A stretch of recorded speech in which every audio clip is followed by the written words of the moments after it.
129তম রথযাত্রা পালন হচ্ছে মাহেশের। এবছর প্রথম মহেশের রথযাত্রায় গিয়েছিলেন শ্রাবন্তী চ্যাটার্জি। সেখানে গিয়ে পাত পেরে খেলেন অভিনেত্রী, প্রসাদ খেয়ে বললেন অমৃত। নমস্কার, বিপি নিউজ বাংলাতে আপনাদের স্বাগত জানাই। আমরা এখন দাঁড়িয়ে আছি বহু প্রাচীন 629 বছর এই রথ উৎসব। মাহেশের রথ উৎসবে লাখো লাখো মানুষের সমাগম ঘটেছে আজকের এই মহেশের রথ উৎসবে। সেই ছবি আপনাদের তুলে ধরছি। এই রথ উৎসবে কিছুক্ষণ আগে উপস্থিত হয়েছিলেন বাংলার জনপ্রিয় অভিনেত্রী শ্রাবন্তী চট্টোপাধ্যায়। আগে কখনো মাহেশে জগন্নাথ মন্দিরে আসেননি অভিনেত্রী শ্রাবন্তী চ্যাটার্জি। এই প্রথমবার রথযাত্রার দিন এলেন মহেশে। জগন্নাথ দর্শনের সঙ্গে ভোগও গ্রহণ করলেন তিনি।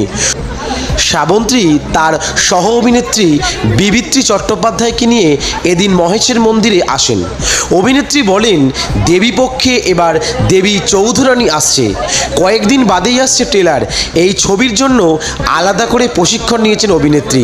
দেবী চৌধুরানীর চরিত্রে বিশ্বাসযোগ্য করে তোলার চেষ্টা করেছেন। তিনি আরও বলেন, এর আগে রবীন্দ্রনাথের লেখার উপর অনেক সিরিয়াল করেছেন, তবে সাহিত্য নির্ভর ছবিতে এই প্রথম অভিনয় করেছেন তিনি। ভারতের স্বাধীনতা সংগ্রামের উস্কে দিয়েছেন দেবী চৌধুরানী।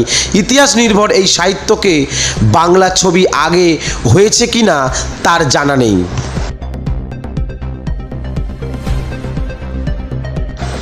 এদিন অভিনেত্রী শ্রাবন্তী চট্টোপাধ্যায় বিপি নিউজ বাংলার একান্ত সাক্ষাৎকারে তিনি জানান, বাংলার প্রত্যেকটি মানুষকে রথের শুভযাত্রার কামনা।